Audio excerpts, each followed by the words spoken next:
بعد سے وہ اس بارے میں تو 2 اور 2 4 کی طرح بالکل یہ بات واضح ہے کہ اسلام میں موسیقی جائز نہیں ہے. اس کے بہت سارے دلائل ہیں. پہلی دلیل قرآن مجید کی آیت ہے وَمِنَ النَّاسِ مَن يَشْتَرِي لَهْوَ الْحَدِيثِ لِيُضِلَّ عَن سَبِيلِ اللَّهِ. لوگوں میں سے بہت سے ایسے ہیں جو لہو الحدیث لہو العیب کی بات خریدتے ہیں تاکہ لوگوں کو اللہ سے غافل کر دیں. اور اس کے بارے میں بڑے بڑے صحابہ سے صحیح سند سے ثابت ہے کہ اس سے مراد گانا بجانا ہے. کیونکہ رسول اللہ صلی اللہ علیہ وسلم قرآن پڑھتے تھے تو بعض مشرکین نے گانے بجانے کا انتظام کیا.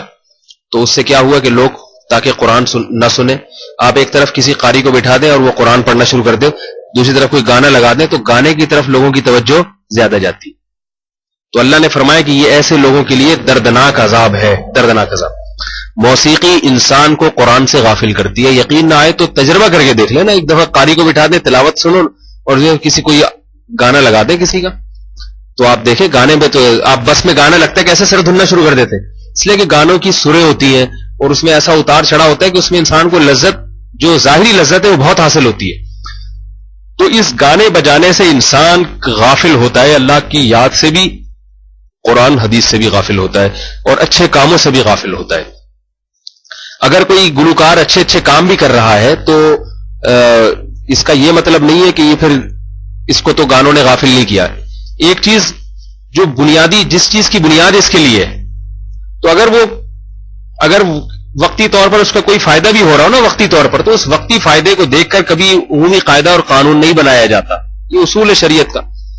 اصل موسیقی میں جو ایک صفت رکھی گئی ہے وہ یہ ہے کہ غفلت پیدا کرنا ہے، انسان کو اچھے کاموں سے دور کر دینا انسان.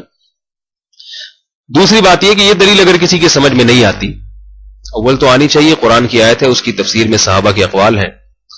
دوسری بات یہ کہ حدیث میں آتا ہے، ترمذی کی حدیث ہے، رسول اللہ صلی اللہ علیہ وسلم نے ارشاد فرمایا، صحیح حدیث ہے، کہ قرب قیامت میں گانے بجانے کے آلات بہت زیادہ ہو جائیں گے. اور آپ نے قیامت کی نشانیوں میں سے یہ نشانی بتائی کہ میری امت میں بھی بہت سے لوگ ایسے ہیں جن کی شکلیں بندر اور خنزیر کی بنا دی جائیں گی، سور کی شکلیں، اور زمین میں دھسنے کا عمل بھی ہوگا، زلزلے بھی آئیں گے اور طوفان بھی آئیں گے.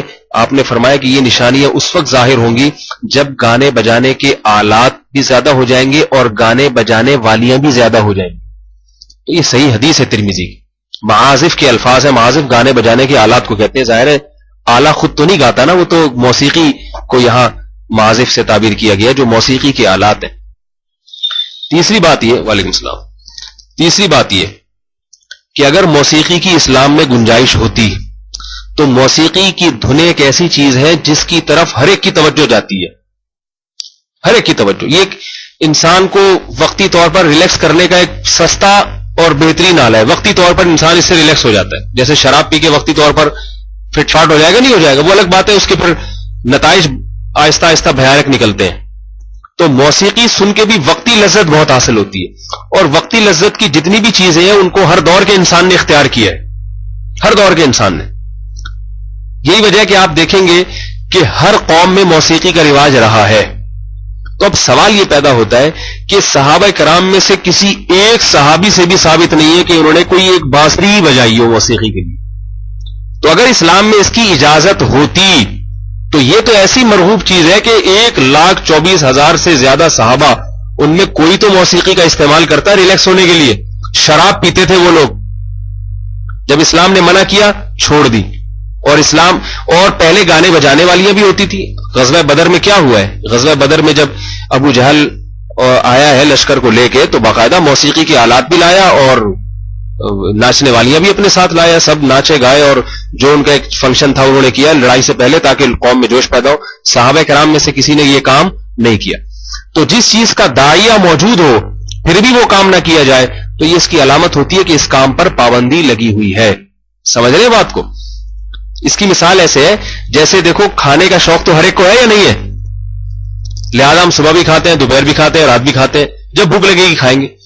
لیکن رمضان میں کیا ہوتا ہے، کوئی غیر مسلم آئے دیکھے کہ یار یہ نہ صبح کا ناشتہ کر رہے ہیں، نہ دوپہر کا کھانا کھا رہے ہیں، نہ شام کی چائے پی رہے ہیں، کچھ پیش کرو ان کے سامنے تو بھی نہیں کھاتے، تو وہ کیا کہے گا؟ لگتا ہے کہ ان پر کوئی پابندی لگی ہوئی. اب کوئی اسے نہ بھی بتائے نا کہ پابندی ہے، پھر بھی وہ کہے گا بھائی پیٹ تو ان کے ساتھ بھی ہے، شوق تو ان کو بھی ہے، ضرورت تو ان کو بھی ہے، پھر بھی یہ نہیں کھا رہے، سارے کے سارے نہیں کھا رہے، تو لگتا ہے اگرچہ میں نے سنا نہیں گئی لیکن یقیناً پابندی ان پر لگی ہوئی ہوگی تبھی ضرورت کے باوجود نہیں کھا رہی۔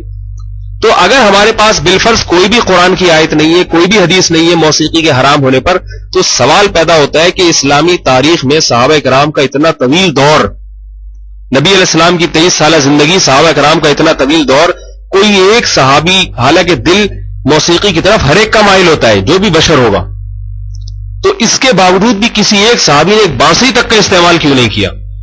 اس کی علامت ہے کہ ان پر پابندی لگی ہوئی تھی اور وہ انہی آیات اور ان حدیث کو پابندی سمجھتے تھے۔ تو ہم کون ہوتے ہیں اس کو جائز قرار دینے والے؟ اور حقیقت یہی ہے کہ داؤد علیہ الصلوۃ والسلام کی چونکہ آواز بہت خوبصورت تھی، اس لیے ان کی آواز کو موسیقی کی دھنوں سے بعض لوگ تعبیر کر دیتے ہیں، جیسے موسیقی کی دھنیں ہوتی ہیں نا، جھوم جاتا ہے آدمی، تو بعض لوگوں کی آواز بڑی شاندار ہوتی ہے، تو داؤد علیہ السلام کو تو معجزہ ہی آواز کا دیا گیا تھا، اتنی خوبصورت آواز تھی کہ وہ پرندے ان کی آواز سن کے ٹھہر جایا کرتے تھے، اور جب تلاوت کرتے تھے تو پرندے ٹھہر جایا کرتے تھے، انسان اور جنات کھڑے ہو کر سنتے تھے، تو اس لیے ان کو جو ہے نا وہ اس سے تعبیر کیا جاتا ہے۔ اس کا یہ مطلب نہیں معاذ اللہ کہ وہ کوئی بانسری لے کے بیٹھتے تھے یا کوئی موسیقی بجاتے تھے، یہ پیغمبر کی بہت بڑی توہین ہے، پیغمبر پر بہت بڑا بہتان ہے، اللہ تعالیٰ اس کی سے حفاظت فرمائے۔ اور بھی اس میں کہنے کو بہت کچھ ہے لیکن عقل مند کے لیے اتنا ہی کافی ہے میرا خیال ہے، تو چھوڑ دیں، اللہ تعالیٰ کے جنت میں انشاءاللہ موسیقی بھی سنوائیں گے، سارے سر ور بھی وہاں پر جو ہے نا ہوں گے انشاءاللہ، اتنے کے لیے چھوڑ دیں۔ باقی یہ کہ موسیقی اچھی لگتی ہے وہ فطرت ہے، انسان فطرت ہے، فطرت کا مطلب یہ کہ جو بھی سر والی آواز ہوگی اس کی طرف انسان کی طبیعت مائل ہوتی ہے۔